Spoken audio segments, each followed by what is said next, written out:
Welcome to Built to Go, a van life podcast. I'm your host, Jeff Wagg, coming to you from the College of Curiosity. This time it's episode 93, and, well, I find myself standing in the middle of Chicago in a cemetery. And the question is, do I feel safe? We're also going to talk about a review of the ATEM DC to DC MTTP charger. We'll have a tale from the road about Lunar Lake. We're going to visit a magical place, and I'm going to introduce you to another YouTube video that you absolutely have to watch if you're going to do any kind of 12-volt work on your van.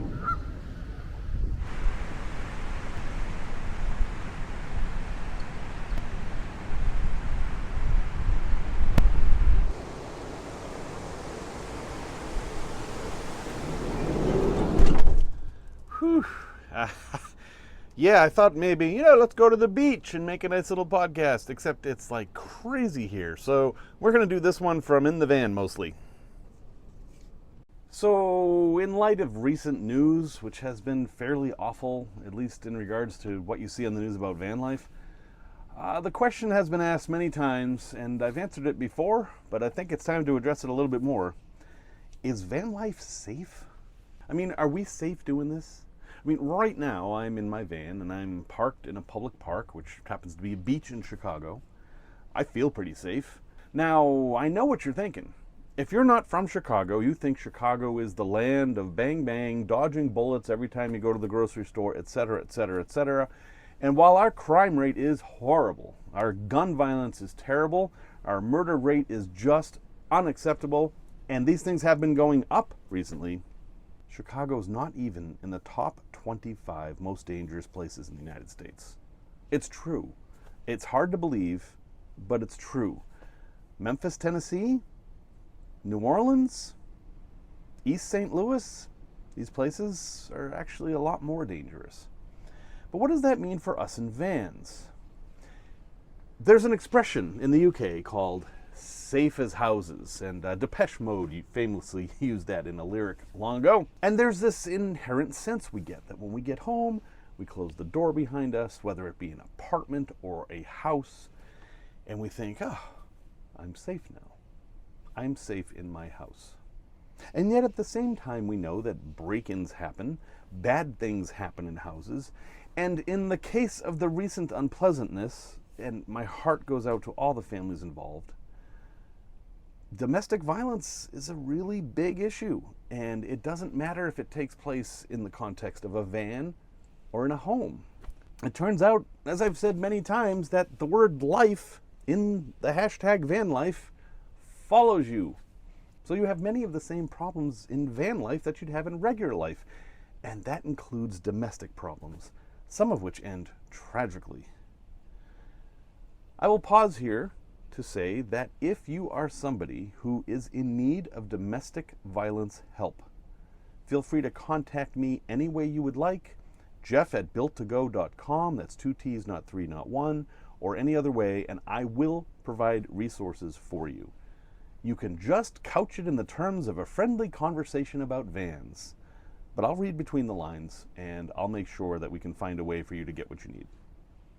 That said, what we've been seeing on the news lately really doesn't have anything to do with vans. So when someone asks, is van life safe? All I can answer is no, because life isn't safe. And van life is life. It's not as though, I'm going to do van life now, so I'm just going to leave life and I'm going to go enter Wonderland. No, you're going to bring these problems with you unless you do something about them. So here I am in my van in Chicago. I should be scared, right? Well, no, I'm not. I mean, no, my condo is 20 minutes away. This is where I live. To me, this is home. I don't think of Chicago as scary. And now that I've been in the van for so many nights, I don't feel like the van is scary either. I've seen a lot of people ask the question, how long does it take before you feel safe in your van? And, well, the answer seems to be about 3 weeks. Now, I've said many times, I'm a part-timer. I am not living full-time in my van. I do have a wife and a condo and a place to go and a place to park my van, etc. So my experiences do not speak for everyone's at all. But I know that it takes me 3 nights to feel comfortable sleeping in the van, and that by the time I'm in the van for a week, it's just home. And I feel safe at home, even if that home isn't a house. There's a few non-obvious things about living in a van that actually make them more safe. One of them is you can move it. If someone is targeting you when you're in your house, they know where you are. They know where you live. They know where you live. But if you're in a van, you can move. If you are in a situation that feels uncomfortable, turn that key and go. Go to another state, go to another parking lot, go wherever you need to go to feel safe.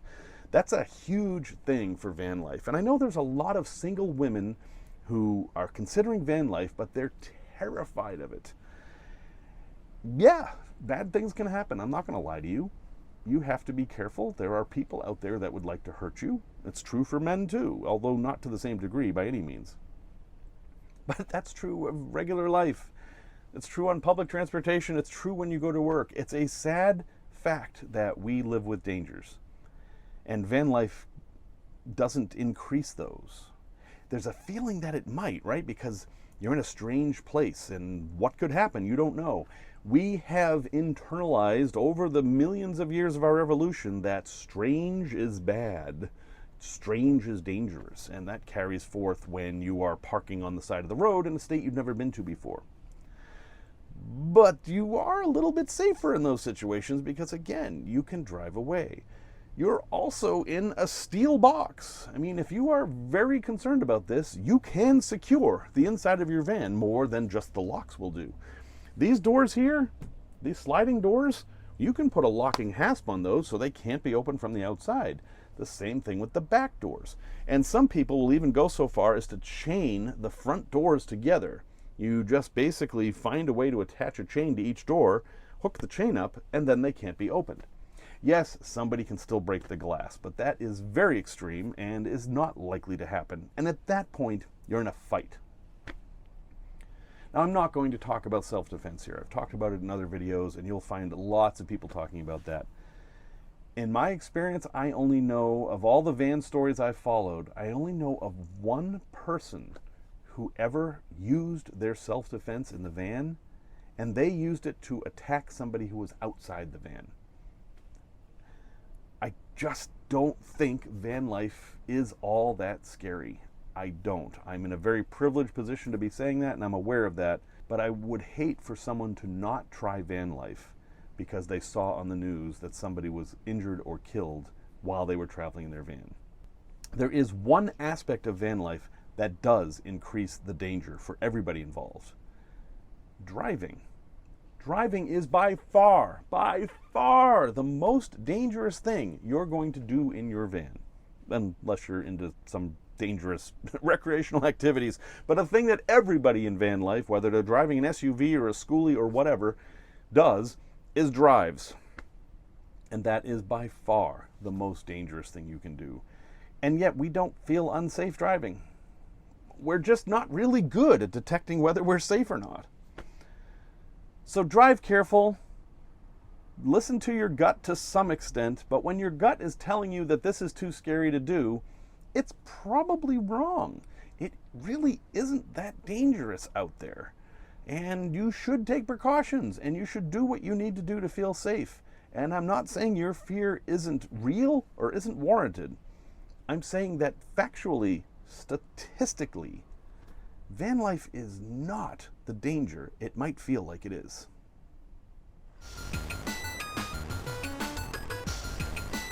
Tech Talk. Okay, this is kind of more like red tape talk, but it's important information that you should know. I'm here in Montrose Harbor. It's kind of a blustery day, and that's how it is when you're trying to finance a van or you're trying to sell a van. Let me explain. My NV200, when I put it on the market, got a lot of attention. It's a unique van. It had pretty good response on YouTube. People liked it. And I got 3 offers for the van, and I finally took the 3rd offer. Why? Was it that the first 2 were too low? No. All 3 offers were for my asking price. Price wasn't the problem. It was that the first 2 offers needed financing. And that's a problem. You see, banks finance based on the value of a vehicle. And when you have an old van that you have built out yourself, a DIY van, well, the banks have no idea of its value. They can look at Kelley Blue Book and whatever to figure out the value of the van itself, but your build, they don't have any way to determine what that's worth. And in many cases, they won't finance older vans at all. So this created a problem where I had people willing to buy my van, but they wanted to get an auto loan to do it, and they simply couldn't because no bank would finance it. Does this mean that you simply can't finance a camper van that someone has built out themselves? Well, no. It means that you can't use an auto loan to do that. You can use a personal loan, you can use a home equity loan. There are other kinds of loans you can use, but auto loans, nope. It's because we live in this gray area with these vans where society doesn't really know what they're worth. Now, I paid, I think it was $87.50 for my van. And that was in the range of the Kelley Blue Book at the time. And I put countless hours in untold amounts of money and repairs and such, and also 45,000 miles on the van. So 2 years later, 3 years later, how much is that van worth? Well, I can tell you that I sold it for significantly more than I paid for it, because that's the market value of the van. That's what somebody was willing to pay for it. But the banks don't care about that. They just don't have a reason to care about that. They've got plenty of people getting vehicle loans, and it's not worth the work for them to try to figure out the exact value of a specific bespoke one-off van. So, 2 lessons here. If you're trying to buy a van, know ahead of time that it's going to be very difficult to get an auto loan unless it is an empty van that you're buying, and then you've got the commercial van problem, which is totally separate. Or you're buying one professionally built out. Those you can get RV loans for. And if you're selling a van, know that just because you think your van's worth $20,000 and people are willing to pay $20,000 for your van, which is not what I sold mine for, they may not be able to unless they have a source of financing. In the end, I sold my van to a wonderful woman. I'm very excited about her journeys, but it was because she had cash. She could just get me a certified check, and that's how we handled it, and everything was fine. So I felt really bad for the other 2 people because they had fallen in love with the van and were ready to buy it. But I just want everyone to be aware of this situation. Whether you're buying or selling, no auto loans for you.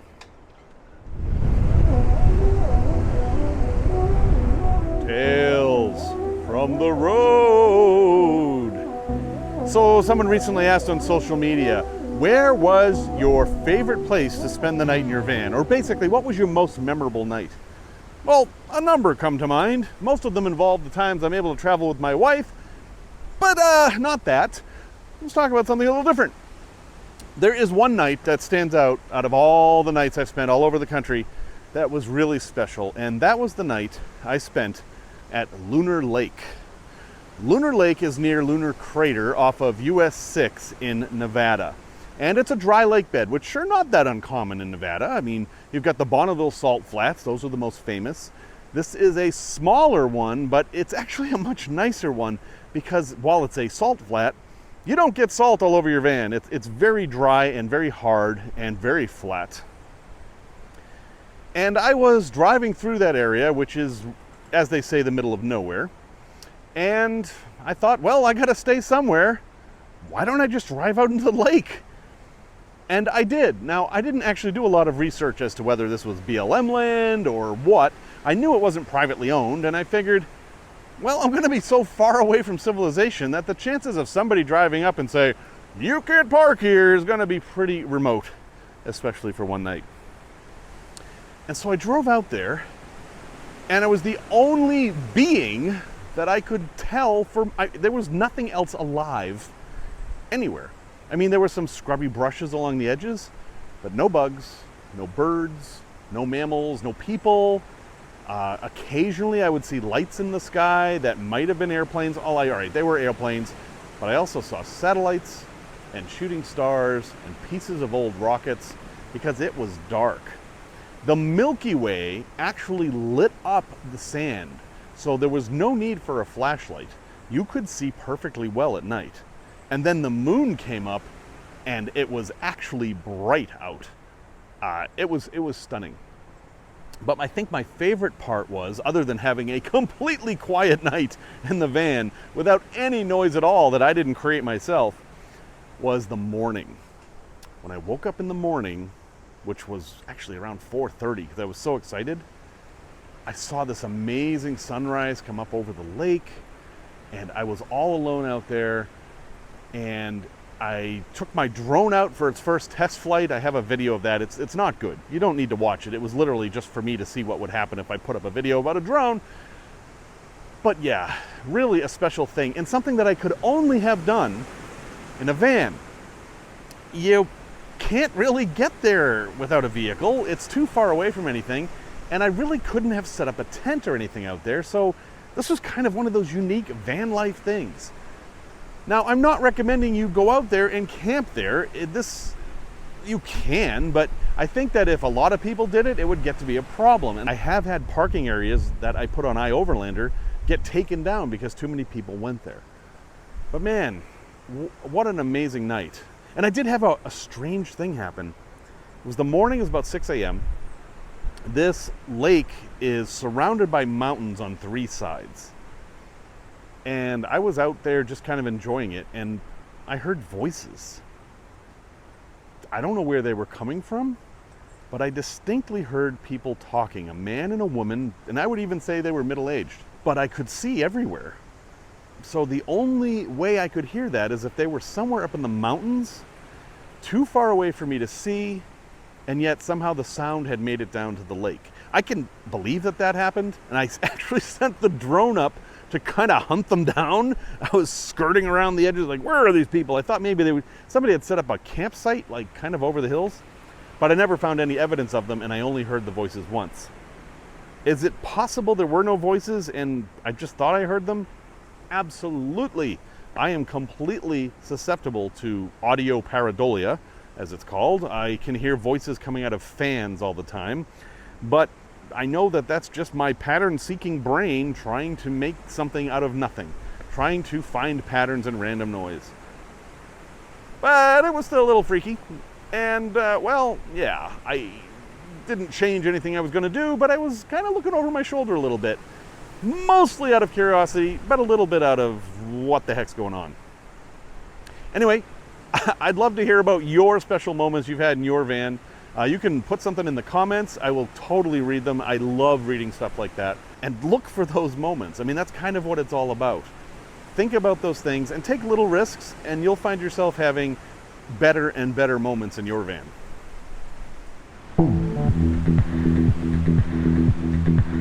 A place to visit. I'm in one of the best neighborhoods in Chicago, in my opinion. In my opinion, it's called Andersonville. And it's north of the city, home to some famous venues and dining areas, but I'm standing here in front of a very nondescript building. In fact, it really doesn't have any signs on it at all. It's just kind of this blank glass. And then if you look above me, you will see that there is a sign.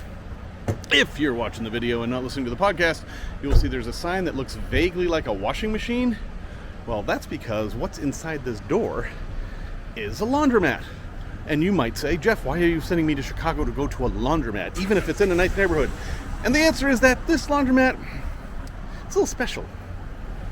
This laundromat, well, I can't show you inside right now, but let's just say if you come to this address at 5050 North Clark Street in Chicago and go into this laundromat, something magic will happen. Because inside the secret rooms behind the laundromat is Chicago's best magic venue. In fact, I would argue it's one of the world's best magic venue. And you might get a hint of that from the graffiti and signs pasted by the door. Maybe. And yeah, there might even be a little indication and a neon sign up there. Just a little word to the insiders here.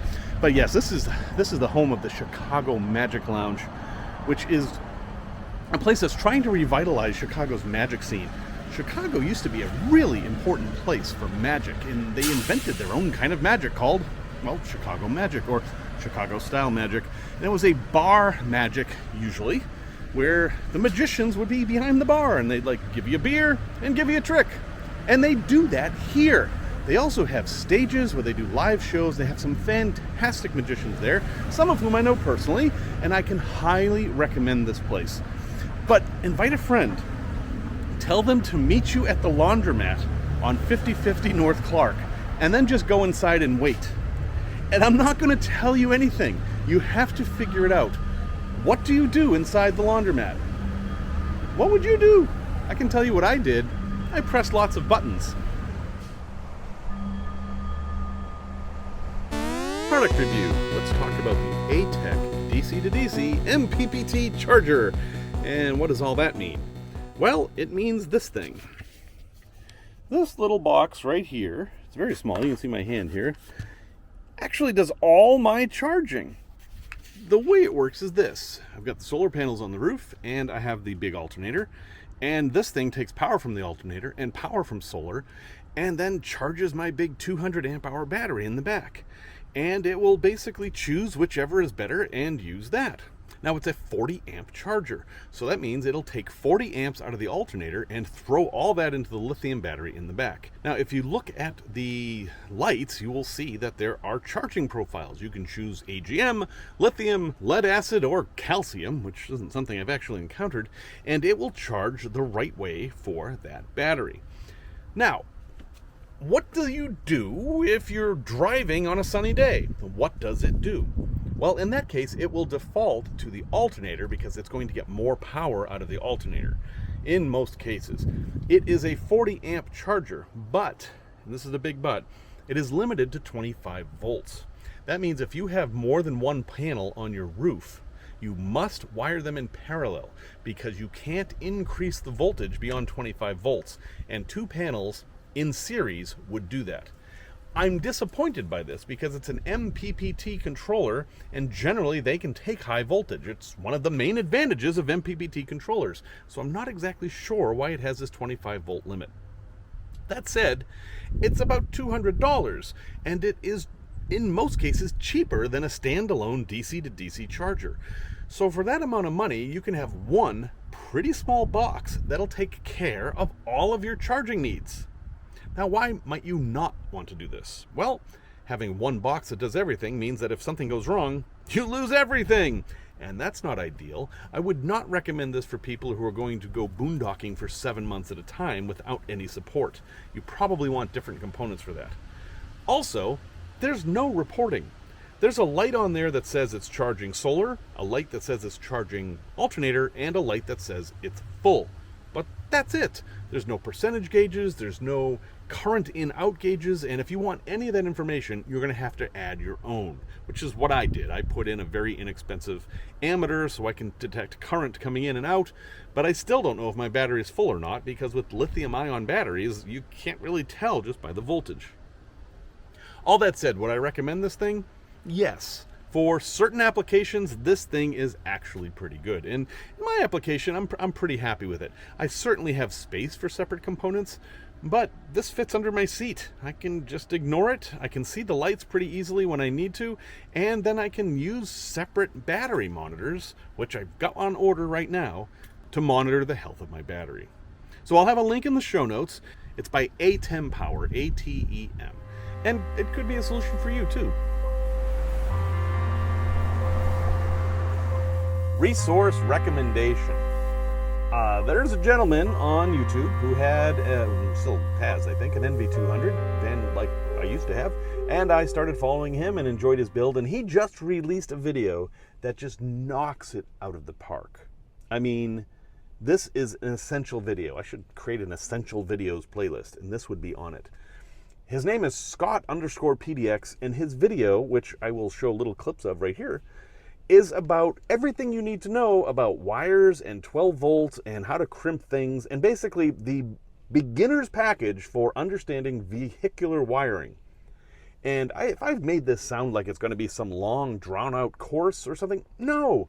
It's Scott in his shop talking about all the different things, and he shows how to crimp the wires and what kind of wires you use for what thing, what the colors mean, and all that.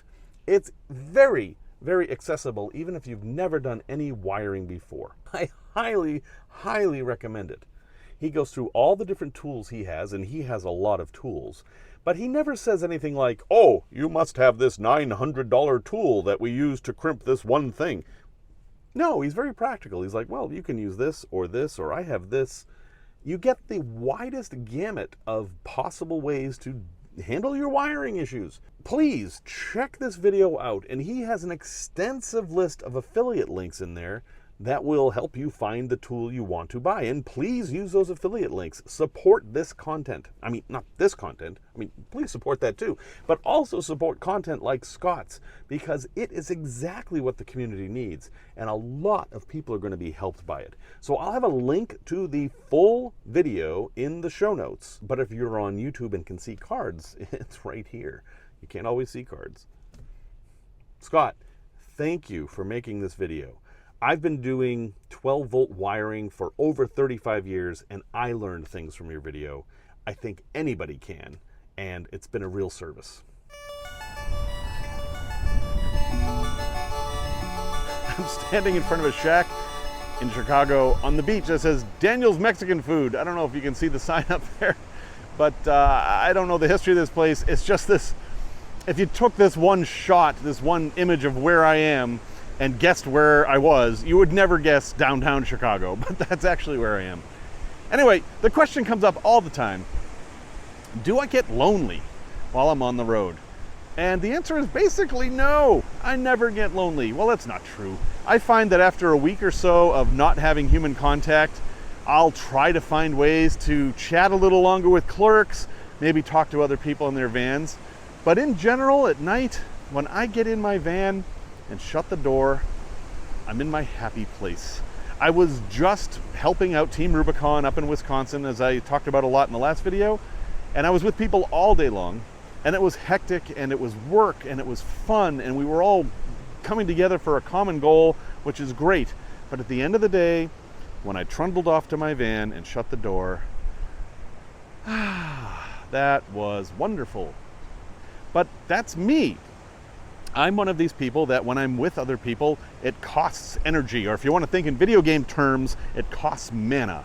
I have the little blue dots and they go down all day as I deal with people, and then at night when I'm by myself, they fill back up, add and repeat. But for some people, like James the Amazing Randy, who I used to work for, a retired magician who I've talked about a lot, he was exactly the opposite. He loved being around people, and you could see his little mana bubbles going boop, boop, boop, boop. The more attention he got, the man lived for it, literally. So whether I get lonely or not really isn't the question. The question is whether you'll get lonely or not. And if you do, it's okay. You can do stuff about it. You do not have to be lonely in a van. You can move your van, you can join little communities, you can get on social media. There are many, many ways to interact with people while you're in a van out on the road. And if you're one of those people, you will maybe not do the kind of things that I do, like that night I spent on Lunar Lake, as I talk about in the Tales of the Road segment. You may not want to do that. That might be too lonely for you. For me, it's heaven. So, loneliness, again, is something you will bring with you in your van. The van doesn't create loneliness. It doesn't cure loneliness. It just gives you a way to move. And hey, you can use that to overcome your loneliness. No big deal, just a deer in a cemetery in Chicago.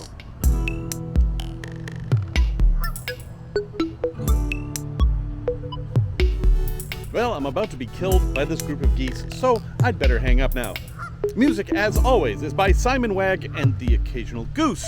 If there's anything you'd like to see me cover, please get in touch. I'm at jeff@builttogo.com. That's 2 T's, not 3, not 1. And until next time, remember the words of that other anonymous poet, Anonymous. Pale ink is better than a good memory.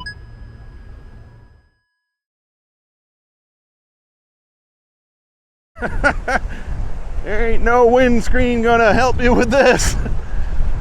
Gee, Jeff, why didn't you record just on the beach today? Well, I don't know. Could it be that my dead... Caramba! Ay!